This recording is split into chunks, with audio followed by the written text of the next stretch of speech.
ഞാൻ doctor MP മണി. നമ്മുടെ പഞ്ചായത്തുകൾ, ബ്ലോക്ക് പഞ്ചായത്തുകൾ, ജില്ലാ പഞ്ചായത്തുകൾ, എല്ലാ പ്രാദേശിക ഭരണകൂടങ്ങളും അധികാരം ഏറ്റെടുത്ത് കഴിഞ്ഞിരിക്കുന്നു. ഇവർക്ക് വളരെ കാര്യമായി ശ്രദ്ധിക്കാൻ ഒരുപാട് മേഖലകളുണ്ട്, ഒരുപാട് വിഷയങ്ങളുണ്ട്. പക്ഷേ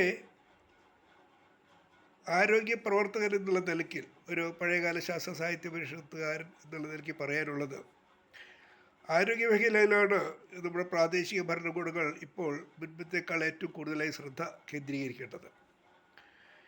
ഇവിടെ സമഗ്രമായ ഒരു ആരോഗ്യ പദ്ധതിക്ക് രൂപം കൊടുക്കാൻ ഇവർ തയ്യാറാകണം, പുതിയ ഭരണസമിതികൾ. അത് ജനപങ്കാളിത്തത്തോടു കൂടി ആയിരിക്കുകയും വേണം.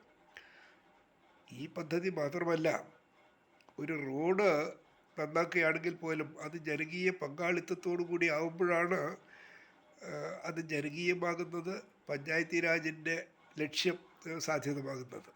പലപ്പോഴും നമ്മുടെ പഞ്ചായത്തുകളുടെ പ്രവർത്തനങ്ങളിൽ ജനകീയ പങ്കാളിത്തം എന്നൊരു സാധനമില്ല. അതൊരു കുറവാണ്. അത് പുതിയ ഭരണകൂടങ്ങൾ ശ്രദ്ധിക്കണം.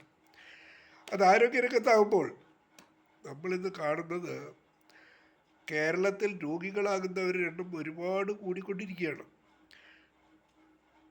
അതോടൊപ്പം ചികിത്സാ ചെലവുകൾ ഒരുപാട് ഉയരങ്ങളിലേക്ക് പോവുക. സാധാരണക്കാർക്ക് താങ്ങാൻ കഴിയുന്നില്ല. കിടപ്പാടം വരെ വിൽക്കേണ്ടി വരുന്നവരുണ്ട് ചികിത്സാ ചെലവ് താങ്ങാൻ കഴിയാതെ. ഇതിനൊക്കെ നമുക്കൊരു പരിഹാരം കാണണം.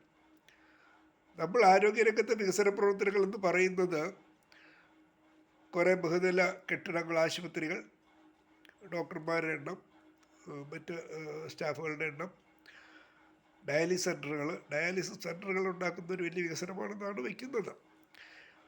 നമുക്ക് കുറേ ആശുപത്രികളോ കുറേ ബഹുനില കെട്ടിടങ്ങളോ ഡയാലിസിസ് സെൻറ്ററുകളോ അല്ല വേണ്ടത്.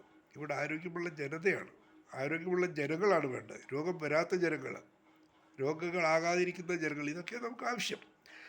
ആരോഗ്യ മേഖലയിലെ വികസനം കൊണ്ട് നമ്മൾ സാധിച്ചെടുക്കേണ്ടത് ആ ഒരു കാര്യമായിരുന്നു. അതുകൊണ്ട് നടന്നില്ല. ദിവസേന രോഗികളുടെ എണ്ണം കൂടിക്കൊണ്ടിരിക്കുക. അത് ജീവിതശൈലി രോഗങ്ങൾ, പ്രമേഹം, ഇതൊക്കെ ജീവിതശൈലി രോഗങ്ങളാണ്. ക്യാൻസർ രോഗികൾ വരെ ഇവിടെ കൂടിക്കൊണ്ടിരിക്കുകയാണ്.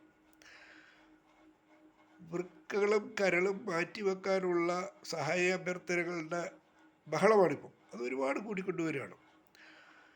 ഇതൊക്കെ ഒന്ന് പരിഹരിക്കാവുന്നതേ ഉള്ളൂ. ഇവിടെ നമ്മളിപ്പോഴാദ്യം ശ്രദ്ധിക്കേണ്ടത് ജനങ്ങളുടെ അറിവില്ലായ്മ പരിഹരിക്കുക എന്നാണ്. ആരോഗ്യ വിഷയങ്ങളിൽ ജനങ്ങൾക്ക് വേണ്ടത്ര അറിവുകളില്ല. അതിന് അവരെ കുറ്റം പറഞ്ഞിട്ട് കാര്യമില്ല, അവരാരും പഠിപ്പിച്ചില്ല. ഇപ്പോൾ ഈ ഹൃദയാഘാതം മൂലം മരിക്കുന്ന വാർത്തകൾ ദിവസേന ഒരുപാട് കേൾക്കുകയാണ് നമ്മൾ. പക്ഷാഘാതം ഒന്ന് തളർന്ന് കിടക്കുന്നവരുടെ കാര്യം. ഇതിലൊക്കെ ഈ പുതിയ അറിവുകളനുസരിച്ചുള്ള വിവരങ്ങൾ ജനങ്ങളിൽ എത്തിക്കണം. ഇതെങ്ങനെ പ്രതിരോധിക്കാം എന്നുള്ള കാര്യം. ഉദാഹരണത്തിന്, ഈ ഹൃദയാഘാതവും പക്ഷാഘാതവും ഈ വരുമ്പോഴാണ്, ആ ഒരൊറ്റ നിമിഷത്തിലാണ് നമ്മൾ അറിയുന്നത്, ജനങ്ങൾ അറിയുന്നത്. പക്ഷേ ഇതിൻ്റെ പ്രക്രിയ ശരീരത്തിൽ വളരെ നേരത്തെ ആരംഭിച്ചിട്ടുണ്ടായിരിക്കും. അപ്പോൾ നമ്മുടെ ശരീരത്തിൽ ഒരു രോഗം വരുമ്പോൾ, അതിനുള്ള സാധ്യതകൾ ഉണ്ടാകുമ്പോൾ അതിൻ്റെ അറിയിപ്പുകൾ നമുക്ക് ശരീരം തരും. അത് രണ്ട് തരത്തിൽ തരും. നമുക്ക് അസ്വസ്ഥതകളായിട്ട് ഒരു വഴിക്ക് അങ്ങനെ വരും. രക്തപരിശോധനയിലൂടെ അത് കൃത്യമായി മനസ്സിലാക്കാൻ കഴിയും. ഇവിടെ ഈ ഹൃദയാഘാതവും പക്ഷാഘാതവും സംഭവിക്കുന്നവരിൽ അതിന് പ്രധാനമായി ശരീരം തരുന്ന മുന്നറിയിപ്പുകൾ, രാത്രിയിൽ കാലുകളിൽ വേദനയും പേശികളിൽ കൊച്ചിവരുമാണ്, മസിൽ കയറുക എന്ന് നമ്മൾ പറയുന്നത്. മസിൽ കയറ്റം ഉണ്ടാകുമ്പോൾ ഇത് തണുപ്പ് കൊണ്ട് കയറിയതാണ് നമ്മളൊക്കെ ഇപ്പോഴും പലരും പറയാറുള്ളതും കൈകാര്യം ചെയ്യാറുള്ളതും. ഇങ്ങനെ സ്ഥിരമായി മസിൽ കയറ്റം ഉണ്ടാകുന്നു, കഴുത്തിൻ്റെ ഇരുവശങ്ങളിൽ വേദന ഉണ്ടാകുന്നു. ഇതൊക്കെ വരുമ്പോൾ ഒന്ന് രക്തപരിശോധന നടത്തുകയും കാര്യങ്ങൾ മനസ്സിലാക്കുകയും ചെയ്യുകയാണെങ്കിൽ അത് വളരെ ലളിതമായി പരിഹരിക്കാൻ കഴിയും. ആ ഹൃദയാഘാത സാധ്യത, പക്ഷാഘാത സാധ്യത നിഷ്പ്രയാസം പരിഹരിക്കാൻ കഴിയും, പ്രതിരോധിക്കാൻ കഴിയും. അതുപോലെ തന്നെ വായ്പുണ്ണ, ഈ വാക്കകത്ത് വരുന്ന അണുബാധയാണ് നമ്മൾ വായ്പുണ്ണ, മോണരോഗം എന്നൊക്കെ പറയുന്നത്. അംഗവൈകല്യമുള്ള ശിശുക്കൾ ജനിക്കാൻ വരെ ഇത് കാരണമാണ്. രക്തം കട്ട പിടിക്കാൻ ഒരുപാട് പേരിൽ കാരണമാകുന്നത് ഇവിടുന്ന് പോകുന്ന ബാക്ടീരിയയാണ്. പ്രമേഹമുള്ള രോഗികളിൽ വാക്കകത്ത് അണുബാധ വളരെ ഗൗരവത്തോടെ കാണണം. കാരണം അവർക്ക് ഹൃദയാഘാതം ഉണ്ടാകാനുള്ള സാധ്യത കൂടുതലാകുമെന്നാണ് പറയുന്നത്. ഇപ്പം നമ്മൾ പലപ്പോഴും അംഗവൈകല്യമുള്ള ശിശുക്കൾ ജനിക്കുന്ന ഒരുപാട് കാര്യം പറയാറുണ്ട്, ഈ പ്രസവം നേരത്തെ ആവുന്ന കാര്യം. ഇതിലൊക്കെ പുതിയ അറിവുകൾ പറയുന്നത് ഗർഭകാലത്ത് അമ്മയുടെ വായ്ക്കകത്ത് അണുബാധ ഉണ്ടായിരുന്നു. അപ്പോൾ നമ്മൾ വായ്പുണ്ടെന്ന് പറഞ്ഞ് എഴുതുള്ളത് ചെയ്ത് ഇത് ഗർഭകാലത്ത് ഏറ്റവും പുതിയ അറിവുകളനുസരിച്ച് കൈകാര്യം ചെയ്താൽ ഇത് പരിഹാരം കാണാവുന്നതേ ഉള്ളൂ. അത് പലപ്പോഴും നടക്കുന്നില്ല, കാരണം അവർക്കറിയില്ല, ജനങ്ങൾക്ക് ഇതറിയില്ല. അതുപോലെ ഈ നെഞ്ചരിച്ചിലുണ്ടാകുമ്പോൾ, ആഹാരം കഴിക്കാൻ ബുദ്ധിമുട്ട് അനുഭവപ്പെടുമ്പോൾ, ഗ്യാസാണെന്ന് പറഞ്ഞ് മരുന്ന് കടയിൽ പോയിട്ട് മരുന്ന് മേടിച്ച് കഴിക്കുക എപ്പോഴും ജനങ്ങൾ. ഒരുപാട് പേരിൽ അന്നനാളത്തിൽ ക്യാൻസറിൻ്റെ അറിയിപ്പതാണ്. അതുപോലെ മലത്തോടൊപ്പം രക്തം മുമ്പ് ഇത് പൈൽസാണെന്ന് സ്വയം വിലയിരുത്തി മരുന്ന് കടയിൽ പോയിട്ട് മരുന്ന് വാങ്ങി കഴിക്കുകയും ചെയ്യും. വൻകുടലിൽ ക്യാൻസർ ഉണ്ടാകുമ്പോൾ ഇത് തന്നെ ലക്ഷണം കിട്ടുന്ന മലത്തോടൊപ്പം രക്തം പോകുന്നതാണ്. അപ്പോൾ ഇവിടെ നമ്മളിപ്പോൾ ആദ്യം ചെയ്യേണ്ടത് കൃത്യമായ ബോധവൽക്കരണ പരിപാടികളാണ്. അത് പഞ്ചായത്ത് ഭരണസമിതികളാണ് അത് ആ ചുമതല ഏറ്റെടുക്കേണ്ടത്. അതിനവർക്ക് ഓരോ പഞ്ചായത്ത് അതിർത്തിയിലും താമസിക്കുന്ന ഡോക്ടർമാർ, റിട്ടയർ ചെയ്ത ഡോക്ടർമാർ, വൈദ്യ വിദ്യാർത്ഥികൾ, ശാസ്ത്ര സംഘടനകൾ, മറ്റ് സന്നദ്ധ സംഘടനകൾ ഒരുപാട്, കലാസമിതികൾ, വായനശാലകൾ, ഇതൊക്കെ ഉപയോഗപ്പെടുത്താം. ഈ പ്രവർത്തകരെല്ലാം ഉപയോഗപ്പെടുത്താം. എന്നിട്ട് ബഹുജന പങ്കാളിത്തത്തോടുകൂടി ഒരു സമീപനം സ്വീകരിക്കുകയാണെങ്കിൽ ഇവിടെ കാര്യങ്ങൾക്കൊക്കെ മാറ്റം വരും, വളരെ നല്ല മാറ്റങ്ങളുണ്ടാകും. അതുപോലെ തന്നെ ഈ സ്വയം ചികിത്സയുടെ അപകടങ്ങൾ, മരുന്ന് ആവശ്യമില്ലാതെ കഴിച്ചാൽ, രോഗനിർണയം നടത്താതെ കഴിച്ചാൽ അതുകൊണ്ടുണ്ടാകുന്ന ഭവിഷ്യത്തുകൾ, ഒരുപാട് പേരുടെ കിഡ്നിയിലും ലിവറിലൊക്കെ പ്രശ്നങ്ങളുണ്ടാകുന്നത് ഈ അശാസ്ത്രീയമായ ചികിത്സയാണ്. മരുന്ന് കടയിൽ പോകാൻ, മരുന്ന് വാങ്ങാൻ, കഴിക്കാം. ഇതിനെക്കുറിച്ചൊക്കെ ഒരു ശരിയായ ചിത്രം നമ്മുടെ ജനങ്ങൾക്ക് ഇപ്പോഴും ഇല്ലാതെ എത്തിച്ചു കൊടുക്കേണ്ട ബാധ്യതയും ഉത്തരവാദിത്വം നമ്മുടെ പ്രാദേശിക ഭരണകൂടങ്ങൾക്കുള്ളതാണ്.